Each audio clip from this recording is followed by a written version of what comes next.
Okay, I'm Martin. I have a little company here called RedCat, but I'm doing this just for fun.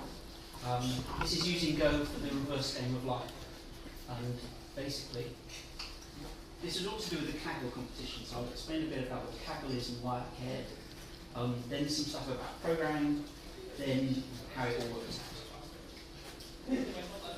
So Kaggle.com is a data science portal where they hold competitions to essentially rank people according to how good at data science they are. So they do things for money. There's one at the moment for detecting seizures from EEG things. So basically they give you a whole bunch of data, they let you compete with other people for getting on their training set to produce the best test you can. And basically there's a leaderboard, and at the end of the day they give out some money. But they also had some simple competitions, warm-ups, and one of them was the reverse game of life. Now, what you see here is a game of life board, which is progressing forwards. Who doesn't know about the game of life? Would like a quick intro of what this is? Okay, basically this is iterating this board with some very simple rules, enables you to go from one state to the next state. And it can produce some beautiful patterns, whatever. So the normal game of life is going forwards. What Kaggle wanted you to do is go backwards. So they will give you an end state of the board, and they want to know what state led there. So basically, here's some samples of what's going on. Here is an end state that would be given to you, and here is the state which would lead to it. So they gave you 50,000 examples of the valid beginning states, and this is basically me checking my code that I can go from a beginning state to an end state accurately. But obviously the trick is for their test examples going from the end state to the beginning state. Now the issue here, this is the problem with reverse game of life. If you look at the first example, those three spots go to 2 spots, then go to nothing. One at the bottom is those 3 spots go to 1 spot, which then goes to nothing. So the fact that you've got an empty space, it could have originated from blocks. You don't really know. If you've got the simple 3 there, which is repeating 3, like it's an indicator or something, then that's relatively easy to go backwards through time. Whereas if you've got a stable thing there, if you start at a stable state, at some point it could have been something different. And the question is, did it? So there are various, there's information loss going through time, there's issues with how they're going to score you, because this is a competition. And there's also issues to do with, in one step, whether a block is on or not progresses through this.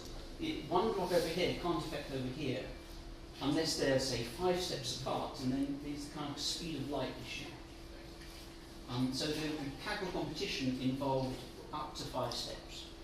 But if you think of a 5 step away from here, gives you a 11 by 11 matrix, which has got 2 to the 11 combinations, just to guess this one in the middle. And 2 to 11 is a big number. But then you do this 20 by 20 times. So here's a quick, this is the very basic idea. If I were to start off with a 20 by 20 board on the left-hand side and iterate it, you can see that if I start with very empty boards, I end up with an empty board. If I start up with very full boards, it gets empty very quickly, just because in the first, everything dies very quickly. But there's an interesting space in the middle where boards are pretty much steady state, but they, if we just go back to this thing, to this thing. Steady state can mean they do change quite a lot.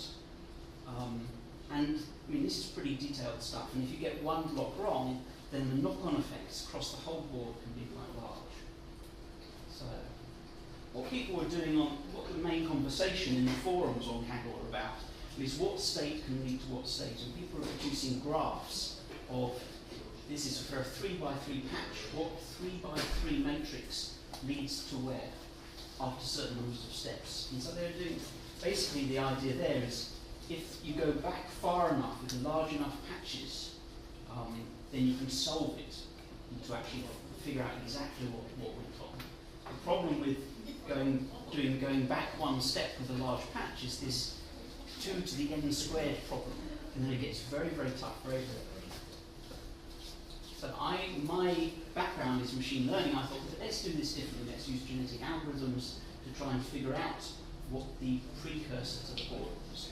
So I've got a bunch of detail about that, but let's not bother. Basically, I knew that I was going to have to evaluate millions, probably billions of boards. The board's 20 by 20. Just the test set is 50,000 boards section, so there's no like doing this by hand.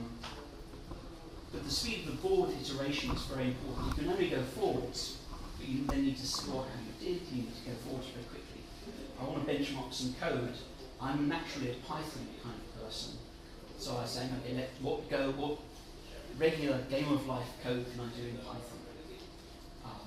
So this is a Python approach which people use.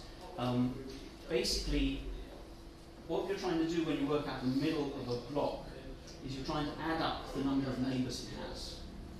What Python people do is they say, let's use NumPy, which is a in-C array method for Python. And basically, they take an array and then add up its shifted by an amount.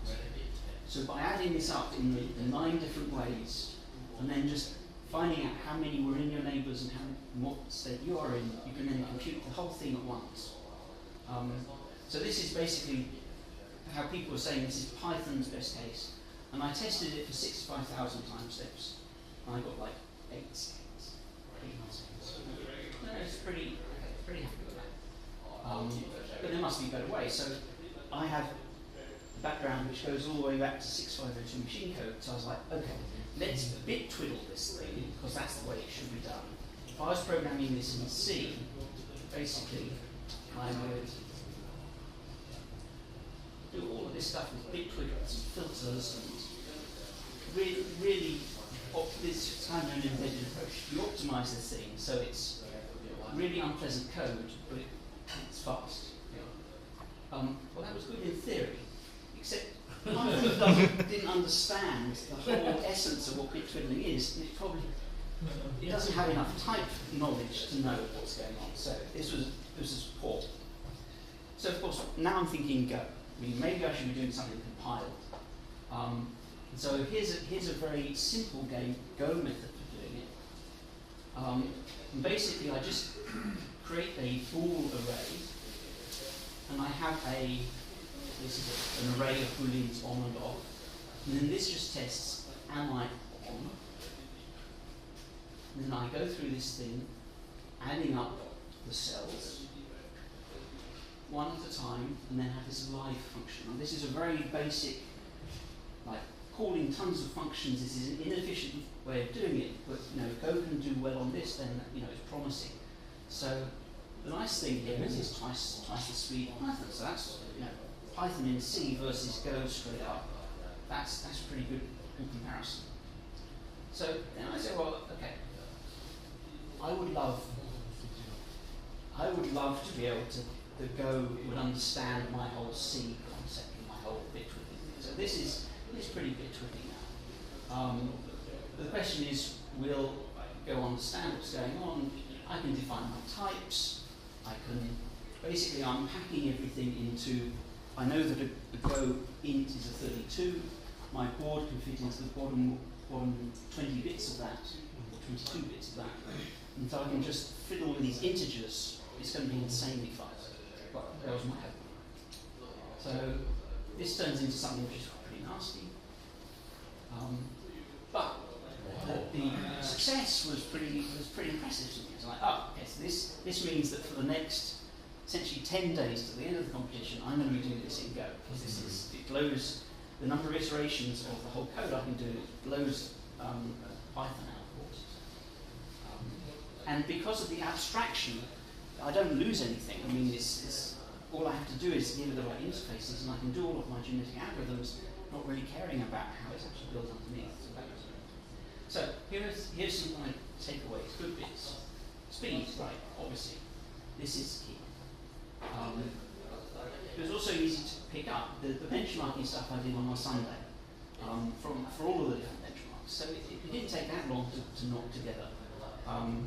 Also, Go didn't require much formality in terms of boilerplate, which is very nice.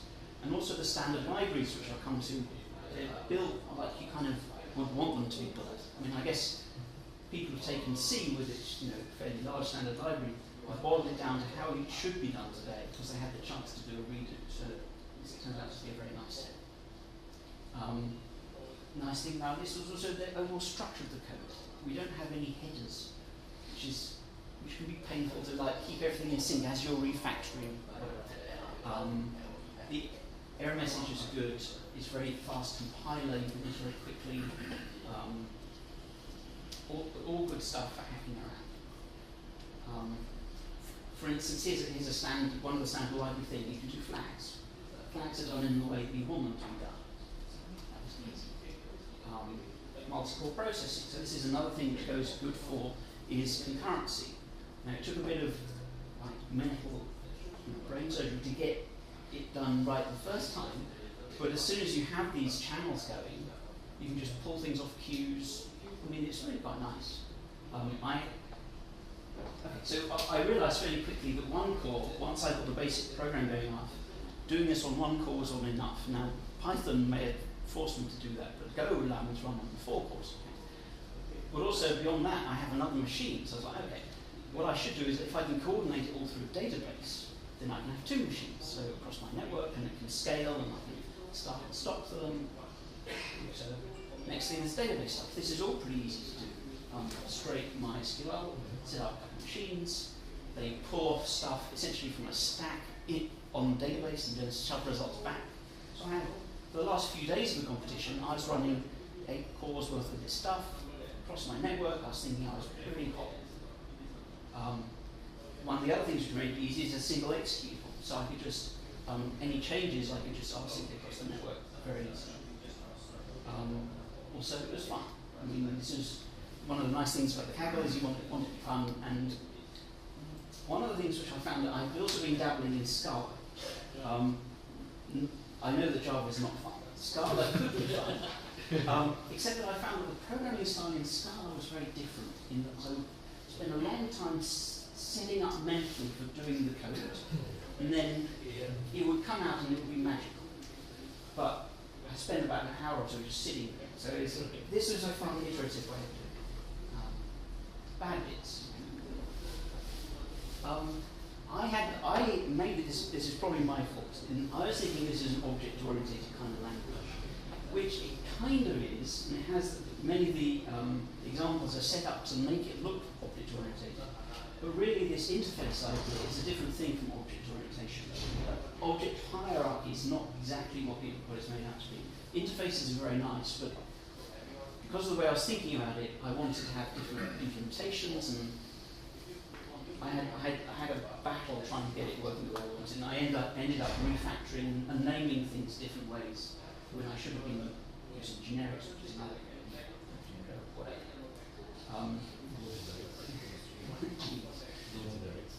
Another thing which I found is that after hacking away very, very happily until I get to a certain code size, so maybe I've got 4 files on the go, but I actually then want to make it into modules. In Python, it's pretty easy just to dump it into a directory and it becomes pretty modularized pretty quickly. But when you start to talk about modules in Go, it then starts to want to look at, there's a Git directory and pulling things from all sorts of directions. It's a completely different phase of writing the code. And so it forces kind of a big city thing, well, on me it forces a corporate thing on me just when I wanted to go. Randomness, this is a whole different thing. It can do nice random numbers, but you've got to be careful that if you're doing concurrent stuff, you need different seeds in different places, because otherwise these things might be out of sync, because you can't, concurrency is not deterministic like it should be or could be. The other thing is reading stuff from sets and maps is actually random. Be careful, things really don't come out in the same order that you put them in. Doing a Kaggle, okay, so now there's a whole bunch of stuff about the competition, which is probably too much detail to go into. Basically, right up until the very last minute, people are putting stuff on the leaderboard or hiding behind others, ready to put up a great result, So, the winners. How long was the Unfortunately, kegel? sorry? How long was the kegel? The actual thing was like 6 months, Oh, but I joined it like kind of at the end. But partly because there's also a dynamic to do with the way they award points. In that if you have a load of people in doing a particular kegel, you get more points. There's kind of a log multiplier going on. So the fact that there's a ton of people doing it, it's like, oh, I could win some points doing this. If it was only 10 people, then it would be a very different thing. So this is kind of an interesting, but it's very non-standard kegel because it's so binary. A lot of it's statistical. This is really binary. So it's someone called Miranda, a lady at Stanford. She actually did the full n-by-n search for 10, which is like enormous. And it was all to do with various encoding she had to get into a machine, which is a 32GB machine. She had it running continuously. So she was doing full exhaustive search. I didn't feel bad about her. Martin O'Leary, he did 72 billion grids worth of evaluations on a 12-core machine, N8. 200 billion grids, that's quite a lot. This guy who came in fourth must have been hurt. So he had a 376 core cluster, did up to n equals 7. So way down. So I wasn't, given having this cluster and given the approach which seemed to win, which is like enumerating all this, I wasn't too upset. I had some interesting times in the last few hours. How many days in seconds? I think it's in there. Yeah, that's good. So, summary. Go as a language, fantastic speed. It's more like Python in a way. I think a lot of the developers will think it's going to be a better C, but for me it's a faster Python. So, doing a kaggle, it was fun. I'll probably do another one. There's an interesting one which is a billion-word English problem. They have a billion-word corpus and you're meant to guess words which are missing. It's hardcore data science.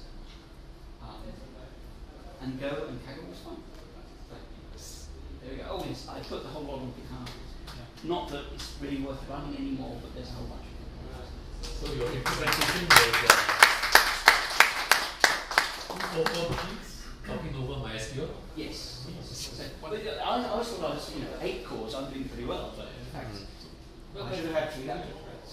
Once we going to 8 core, so comparing, against 300 overclock. But the winner was a 6-core machine. No, but the interesting thing is that the very top, they've been running continuously for several months.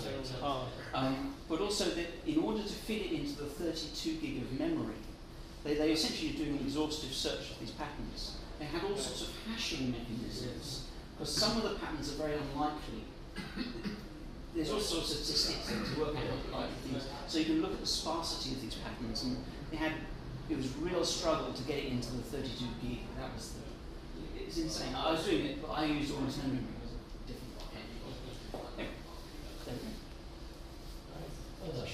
So what do you use? You use MySQL to coordinate the program running on different machines. Right. So I had a bunch of cases which I wanted to run backwards, and basically I have a coordinator thing which would like dump tons of cases that I wanted to execute, and then these two machines would just grab cases and execute them, and then put results back.